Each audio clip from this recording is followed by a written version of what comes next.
Então, quero convidar você para abrir a sua Bíblia em Êxodo, capítulo 16. Êxodo, o segundo livro da Bíblia, capítulo 16.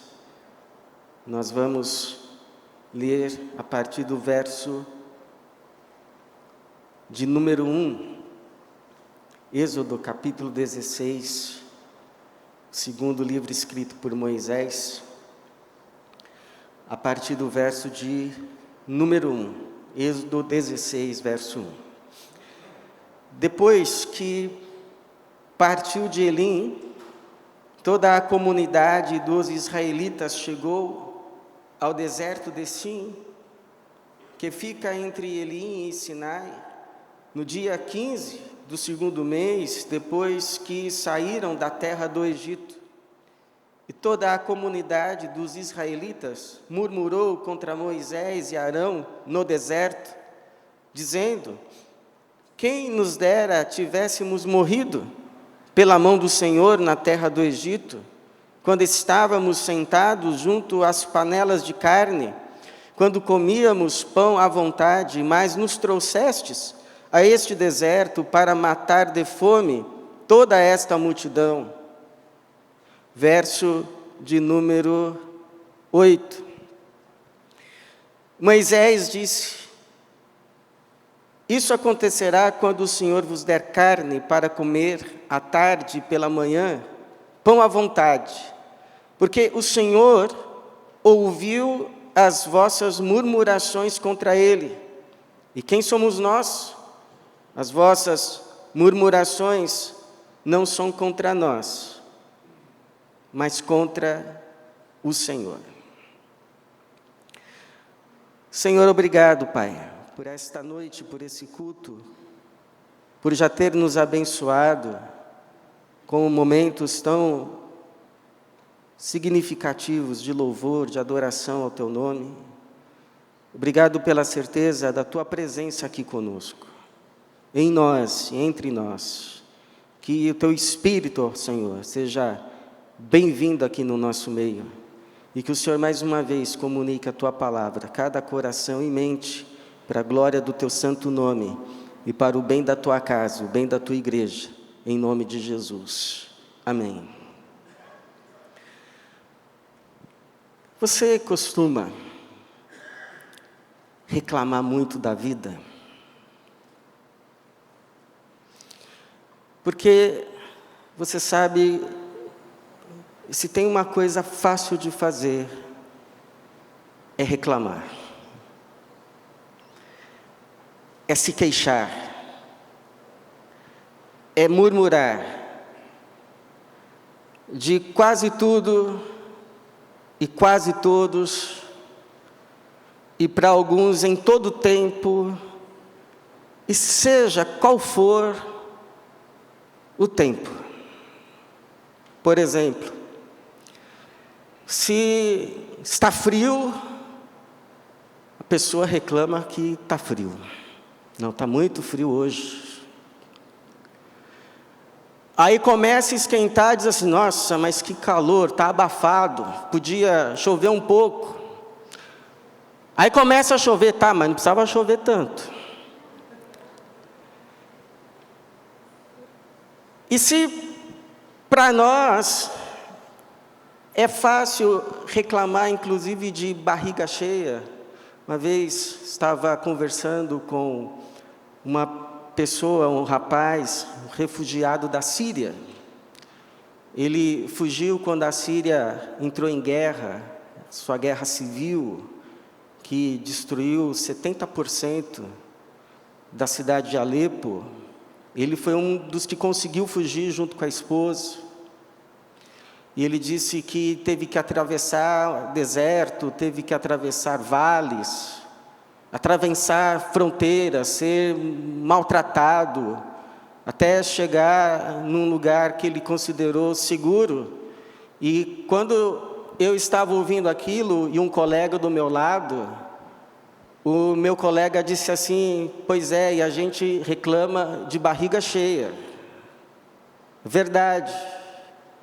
Nós, com todas as condições mínimas necessárias à vida, à sobrevivência, ainda assim, nós conseguimos reclamar, nós reclamamos, nós murmuramos, nós nos queixamos, é verdade sim, de barriga cheia, as nossas mesas são fartas. A verdade é que não nos falta nada, tudo aquilo que o Senhor de fato nos prometeu, Ele cumpre a cada dia fielmente, mas nós sempre encontramos alguma razão para nos queixarmos. E nos queixamos então, ainda que satisfeitos, nos queixamos com a barriga cheia. Se nos é possível nos queixarmos, murmurarmos, reclamarmos de tudo, de quase todos, mesmo com a barriga cheia, imagine se experimentássemos uma experiência de fato, mas de fato mesmo, de barriga vazia. Se não apenas sentíssemos fome, mas passássemos um dia que seja de fome. Nós costumamos sermos muito críticos com esse povo que sai do Egito depois de Deus ter feito maravilhas, as 10 pragas, a abertura do mar. E nós somos críticos porque esse povo de fato era um povo que reclamava, que murmurava. O Senhor mesmo acusa esse povo lá em Números capítulo 14, de ter o provocado, de o ter tentado no deserto, nada mais, nada menos do que 10 vezes. Esse povo tentou o Senhor, murmurou contra o Senhor no deserto 10 vezes.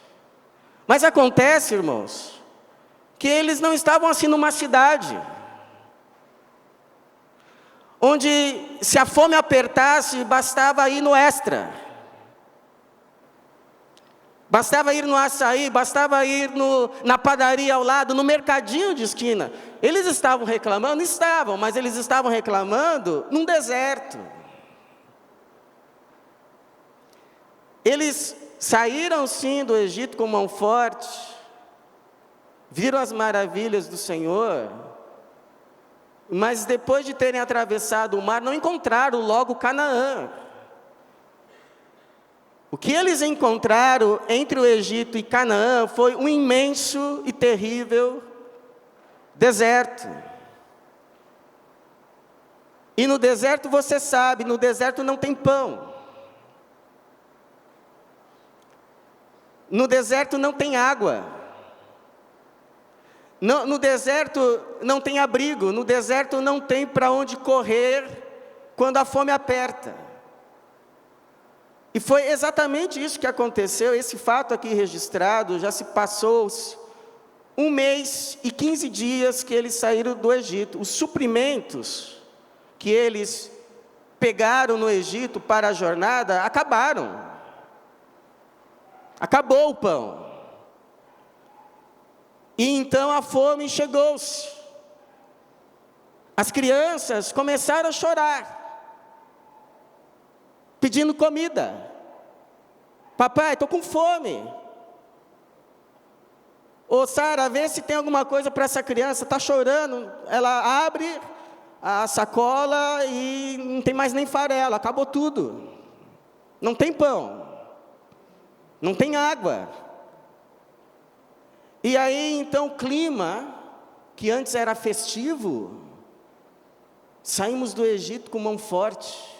O Senhor fez maravilhas, amém, mas foi há 1 mês. Agora estamos no deserto, a minha criança está chorando com fome, e eu não tenho absolutamente nada para dar. Não tem como plantar, não tem como fazer negócio, não tem como trocar mercadorias, estamos isolados aqui. A sombra da morte se aproximou. Alguns começaram a se desesperar. E aí então o clima de tamanha tensão explode em um grito de murmuração. Verso de número 2: e toda a comunidade dos israelitas murmurou contra Moisés e Arão no deserto. não foi em São Paulo, não foi na Moca, não foi no Tatuapé, não foi na Penha, não foi no Belém. Por mais que a gente reclame, se alguém tiver hoje, chegar em casa, precisar de uma pizza, liga que chega. Não, murmurou contra Moisés e Arão no deserto. Deserto, dizendo, verso 3, quem nos dera tivéssemos morrido pela mão do Senhor na terra do Egito, quando estávamos sentados junto às panelas de carne, quando comíamos pão à vontade. Poderia dizer, quando estávamos em São Paulo, sentados junto às panelas de carne. Hoje, depois do culto, tem uma cantina aqui, ó, quem quiser. Ninguém precisa passar fome. Então, imagina, acabou isso. Acabou o mercado, acabou a feira, não tem mais, tem deserto. Você tem coragem de criticar esse povo?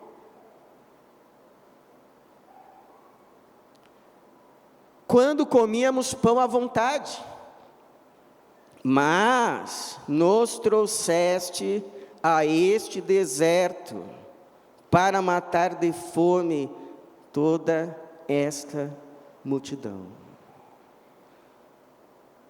Agora, interessante do texto, que até aqui, perfeitamente compreensível, eu me coloco no lugar, e fico em dúvida se nós não teríamos a mesma atitude. Fico em dúvida. Deus é quem sabe. Deus é quem sabe.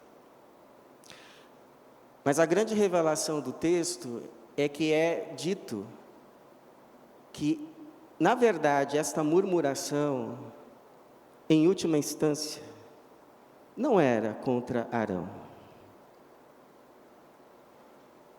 Não era contra Moisés. Eles só estavam levando a culpa. Eles só estavam sendo os objetos da explosão da raiva. Quando a pessoa sente raiva, ela precisa culpar alguém. E eles foram então os escolhidos.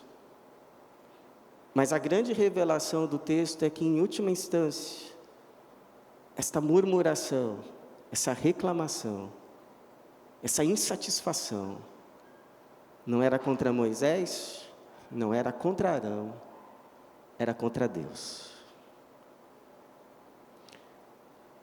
O verso 8, porque o Senhor ouviu as vossas murmurações contra Ele. Quem somos nós? As vossas murmurações não são contra nós, mas contra o Senhor.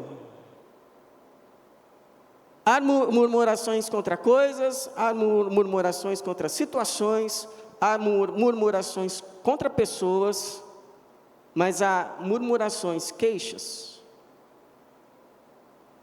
que no fundo são contra o Senhor. Então, irmãos, diante disso,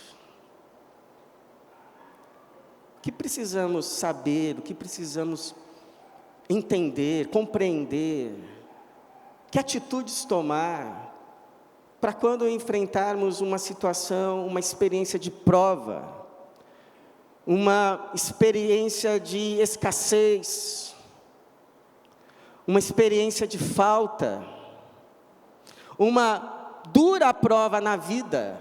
Talvez alguns aqui já experimentaram, ou estão experimentando, ou vão experimentar.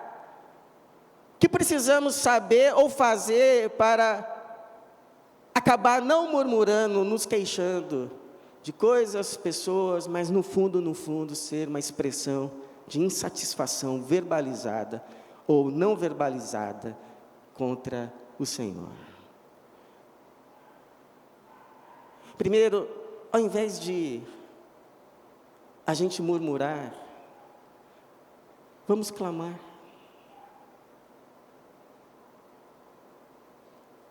Vamos orar. Vamos colocar o motivo dessa queixa, o motivo desta insatisfação, o motivo desta tentação à murmuração diante dele. Está aqui, Senhor, a minha queixa. Eu a apresento ao Senhor. Esta é a minha queixa.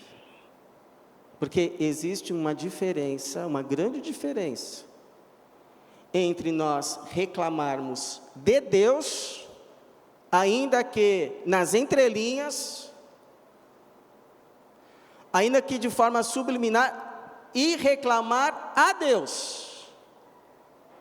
Reclamar de Deus é inaceitável, porque é uma injustiça ao justo e fiel provedor, que tem nos provido até o dia de hoje. É inaceitável, mas reclamar a Deus, Deus aceita, Deus ouve e Deus responde. Tem um pregador que diz assim: é melhor orar 10 minutos do que murmurar 1 ano. Você sabe que se estabelece aqui no livro de Êxodo um padrão de comportamento, é o povo reclamando e Moisés clamando. No capítulo 15, que antecedeu esse que lemos, o povo estava reclamando porque não havia água doce. Versículo 23. Chegando a Mara, não podiam beber das suas águas, pois eram amargas, por isso o lugar foi chamado Mara. Verso 24. E o povo murmurou contra Moisés, dizendo: o que vamos beber? Então Moisés clamou ao Senhor, e o Senhor mostrou-lhe um graveto, e Moisés lançou na água, que se tornou doce. Orou. O povo murmurou, Moisés clamou. A água adoçou. Se você for para o capítulo 17, agora o povo não vai reclamar que a água não é doce, vai reclamar que não tem água. Piorou a situação. Piorou. E aí o povo mais uma vez diz, verso 3 do capítulo 17, mas o povo, sentindo sede, murmurou contra Moisés, questionando: por que nos fizeste sair do Egito para nos matar de sede, junto com nossos filhos e o nosso gado? Verso 4, então Moisés clamou ao Senhor: que farei com este povo? Daqui a pouco me apedrejarão.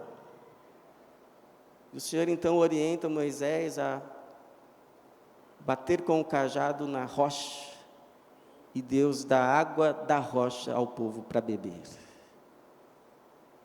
O povo murmurou, Moisés clamou, e a sede passou. Nesse capítulo 16, o povo murmura agora por falta de pão. A barriga está doendo, a barriga está vazia, a barriga está roncando, os filhos estão chorando, eles reclamam de pão. Não há nenhum verso que nos mostre explicitamente que Moisés, nesse momento, tenha clamado, mas conhecendo Moisés, o seu coração, ele certamente clamou, porque o Senhor responde no verso de número 4, então o Senhor disse a Moisés: farei que do céu vos chova pão, o pão sairá, e colherá diariamente a porção para cada dia, para que eu prove e veja se anda ou não, conforme a minha lei. Então a murmuração se tornou o padrão de comportamento de um povo que se chamava povo escolhido, povo de Deus. Pode se tornar o nosso. Agora, qual é o problema? Quando o padrão de comportamento da murmuração se instaura e passa a ser o nosso padrão de lidar com toda e qualquer situação difícil ou adversa que se apresenta diante de nós. Qual o problema de reclamar um pouquinho? Bom, primeiro o Salmo diz que ao justo não convém a murmuração. O Salmo vai dizer que ao justo convém o louvor. Não nos convém a murmuração. Nos convém o louvor. Mas a murmuração também cega. A murmuração, quando ela se torna um comportamento, ela vicia o nosso olhar a vermos sempre o lado ruim de todas as coisas, seja quais forem. Os olhos batem, e o que a gente consegue enxergar? O lado ruim da coisa. Parece que tudo que é bom fica pequenininho, fica ínfimo. E a coisa que a gente acha ruim fica grande, cobre tudo. E aí a gente fica se sentindo oprimido por aquela visão e a gente começa a reclamar, a murmurar, não está bom, quero outra coisa, quero outra situação, quero outro lugar, quero outra realidade, não está bom. É verdade que as rosas têm espinhos, mas também tem perfume, tem cor, tem beleza. Mas o murmurador, ele só vê os espinhos. O copo está meio cheio. Está meio cheio. Tá bom, não está completo, mas está meio cheio. Mas o murmurador só consegue enxergar que ele está meio vazio. Eu vi esses dias uma tirinha que eu achei, puxa, é isso. Era uma tirinha assim, um rapazinho com um pedaço de bolo, como se ele tivesse recebido um pedaço de bolo. Vocês viram essa tira? Não. O rapazinho recebeu um pedaço de bolo e estava assim, contente porque recebeu um pedaço de bolo. E o outro rapaz com o bolo inteiro, só faltando um pedaço, chorando. Porque estava faltando um pedaço. Ele não conseguia ver que ele estava com o bolo todo. Não conseguia. Só conseguia enxergar, está faltando um pedaço. Eu tenho tudo, mas está faltando isso. Minha vida é tão infeliz e não vê as coisas boas. A murmuração, cuidado, ela pode dar ocasião ao inimigo. Interessante que no capítulo 17, no verso de número 7, o povo vai encerrar as murmurações. No verso 7 é dito assim: e deu ao lugar o nome de Massá e Meribá, por causa da discussão com os israelitas, e porque eles colocaram o Senhor à prova, questionando: o Senhor está ou não? Duro isso, hein? O Senhor está ou não no meio de nós? E logo depois, verso 8, então os amalequitas vieram. Parece que abriu uma porta. Cuidado, porque da murmuração para a blasfêmia é um passo. É um passo. Cuidado para não abrir a porta para os inimigos do Senhor. Seja amigo dos anjos do Senhor. Estes não murmuram. Estes não reclamam de nada. Estes só louvam ao Senhor. Bendito seja o nome do Senhor. Seja amigo dos anjos de Deus. Se torne amigo deles.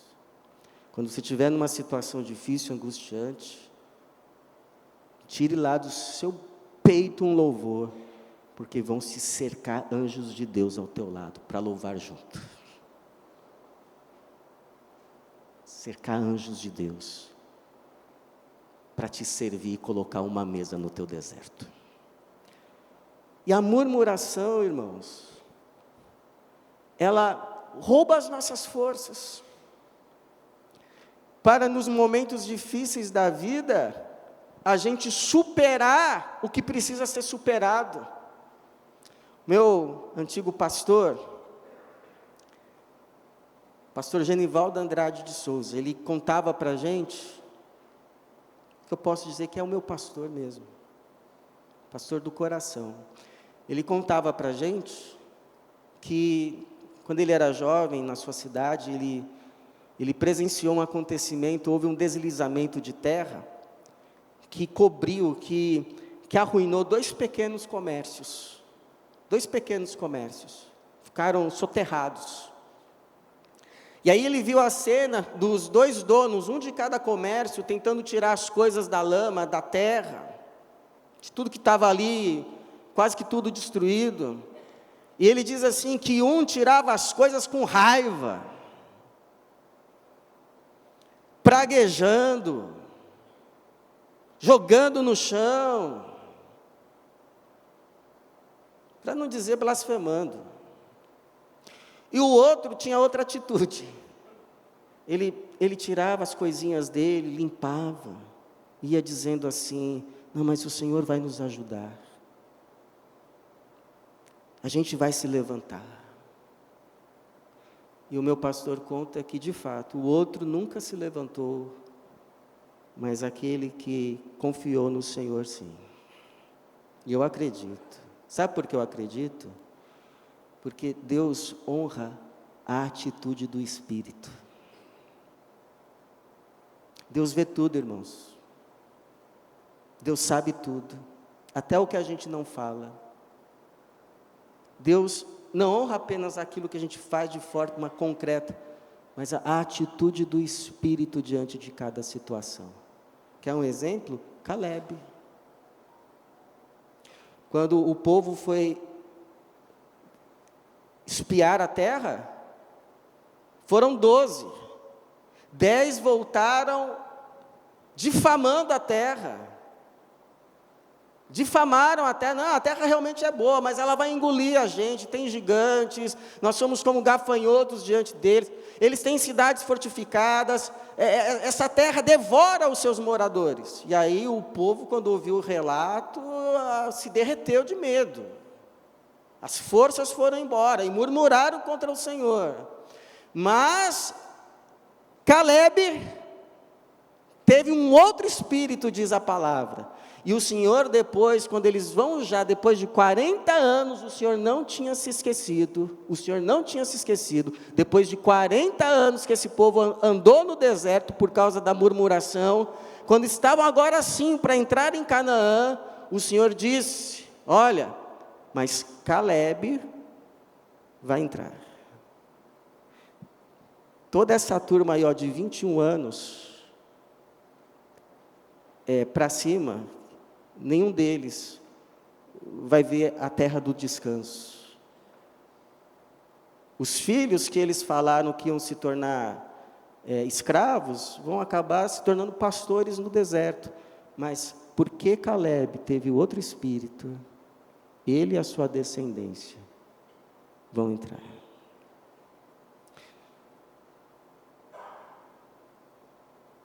Então, a próxima vez,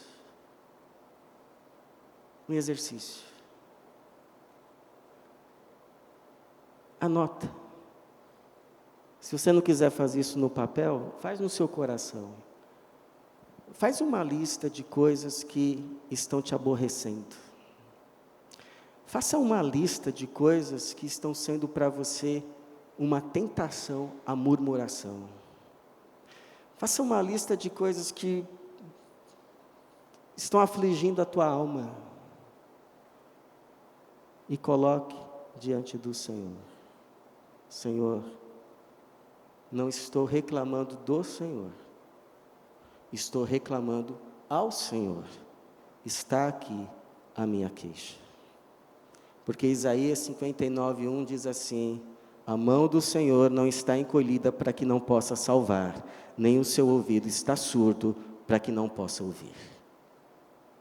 Louvado seja o Senhor por isso.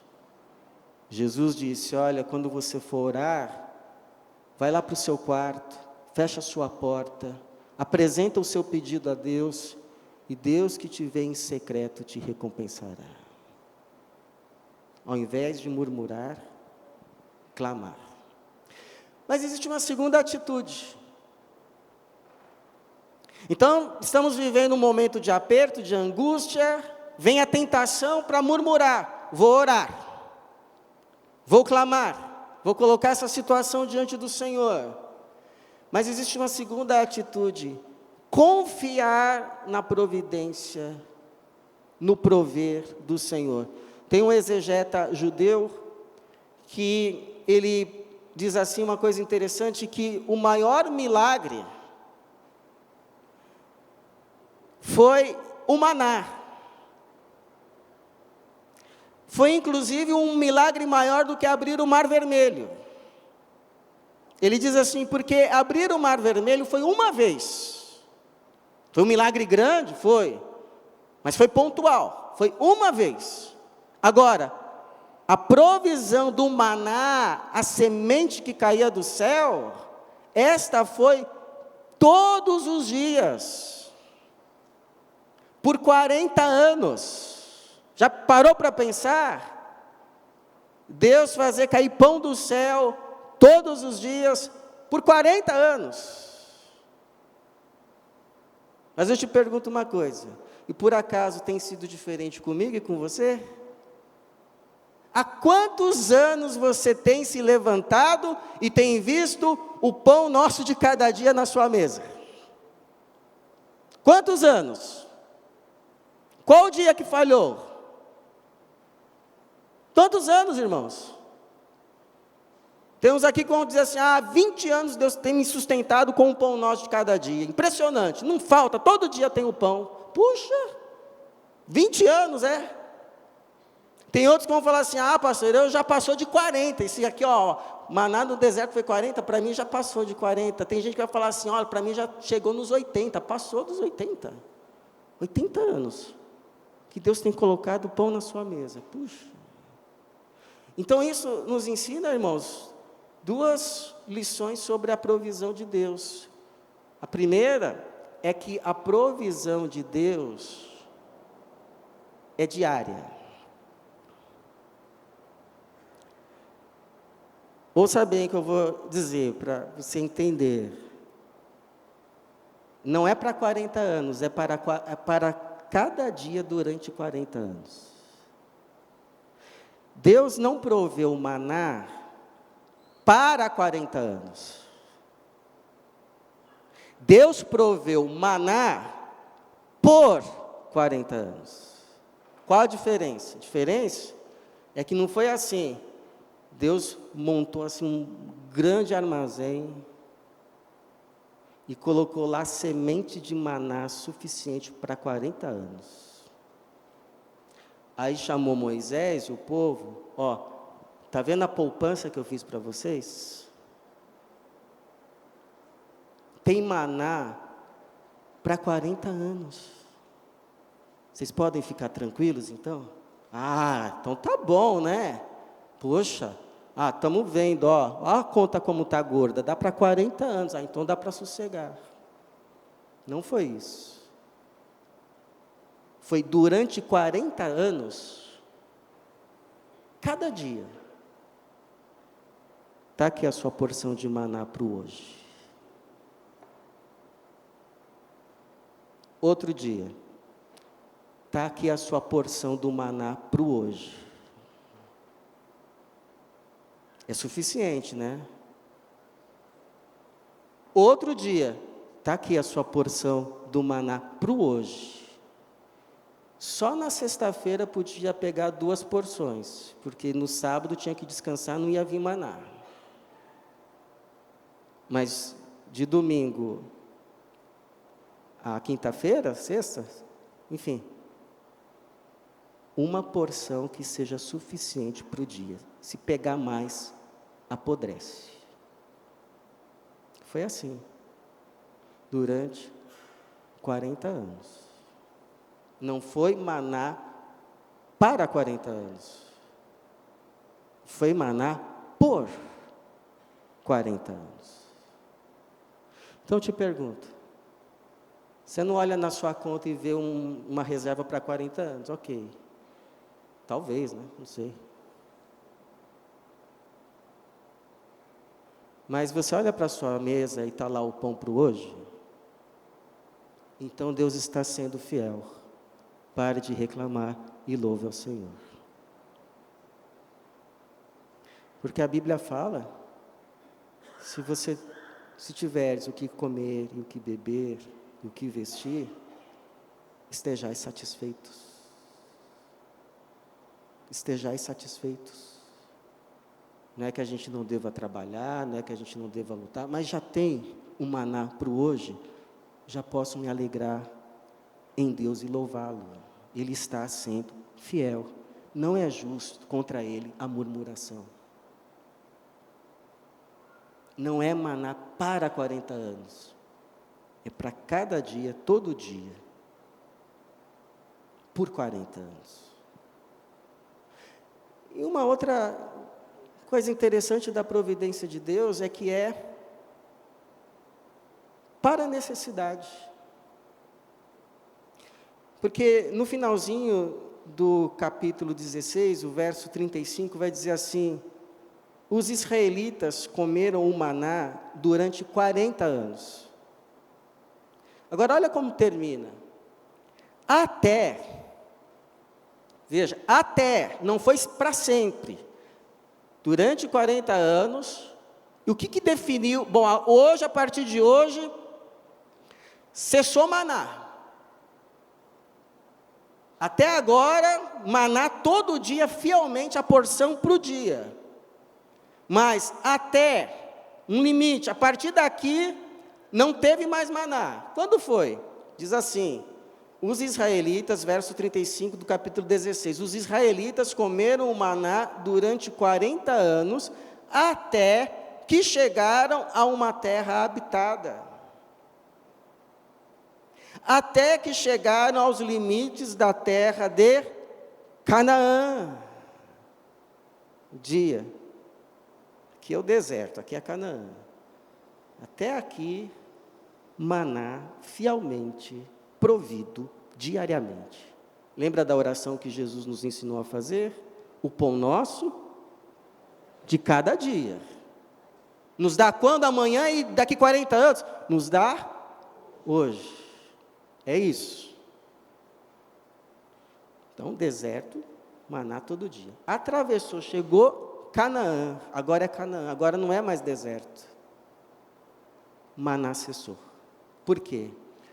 Porque agora podia plantar, podia regar, podia cultivar,